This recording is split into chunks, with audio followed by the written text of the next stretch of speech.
Assalamualaikum warahmatullahi wabarakatuh. Perkenalkan, nama saya Kurniati Mansur Gorang, program studi pendidikan guru sekolah dasar kelas A semester 4. Di sini saya akan menjelaskan kedudukan media dalam pembelajaran. Yang kedua, ada manfaat dari media pembelajaran, dan yang ketiga, tipe atau karakteristik siswa dalam kegiatan pembelajaran.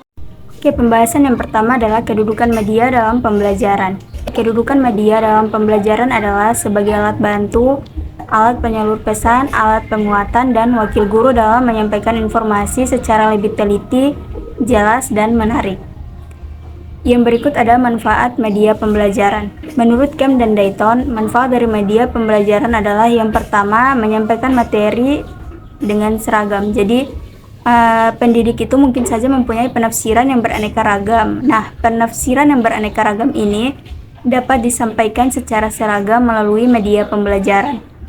Yang kedua, proses pembelajaran lebih menarik serta dapat mendeskripsikan sesuatu yang bersifat abstrak.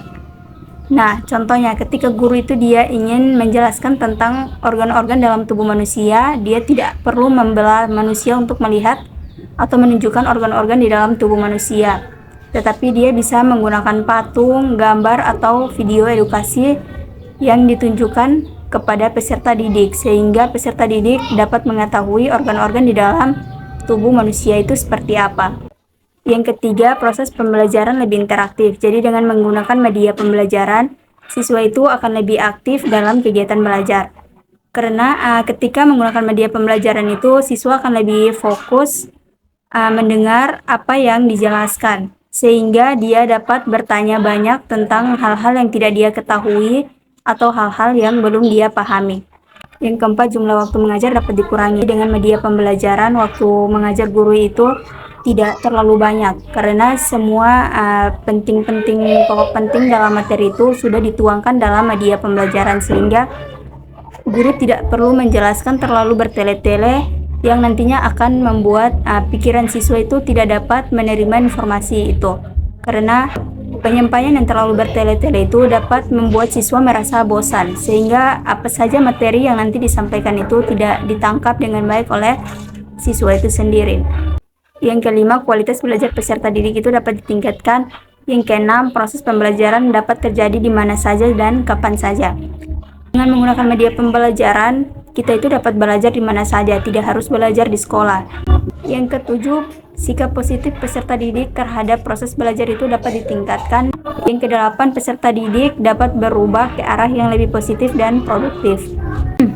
Yang berikut ada tipe karakteristik peserta didik dalam kegiatan belajar. Nah, di sini ada 3 tipe. Yang pertama itu tipe gaya belajar visual. Tipe gaya belajar visual ini dia mengandalkan penglihatan sebagai penerimaan informasi dan pengetahuan. Anak-anak dengan karakteristik ini dia lebih suka membaca daripada mendengar. Terus dia itu bisa di ruangan yang berisik. Jadi dia tidak akan terganggu ketika di ruangan yang berisik. Yang kedua itu ada gaya belajar auditorial. Nah, gaya belajar auditorial ini merupakan proses pembelajaran yang mengandalkan pendengaran sebagai penerimaan informasi dan pengetahuan. Anak-anak dengan gaya belajar auditorial ini dia lebih suka mendengar daripada membaca. Ketika dia membaca pun dia juga akan mengeluarkan suara. Jadi dia tidak hanya membaca, dia juga mengeluarkan suara. Tipe anak-anak seperti ini dia tidak bisa berada di ruangan yang berisik. Yang ketiga ada tipe gaya belajar kinestetik. Nah, jadi gaya belajar kinestetik ini melibatkan aktivitas dan interaksi dengan dunia nyata untuk memproses informasi dan memahami dunia sekitar. Anak-anak dengan gaya belajar kinestetik ini biasanya anak-anak yang dianggap nakal. Padahal tidak selamanya anak itu nakal. Anak-anak dengan gaya belajar kinestetik ini dia itu tidak bisa tenang. Jadi ketika dia belajar juga dia harus berjalan ke sana kemari, harus hafal menggunakan gerakan-gerakan tangan. Terus dia itu lebih suka praktek daripada membaca ataupun mendengar. Sekian penjelasan dari saya, kurang dan lebihnya mohon dimaafkan. Assalamualaikum warahmatullahi wabarakatuh.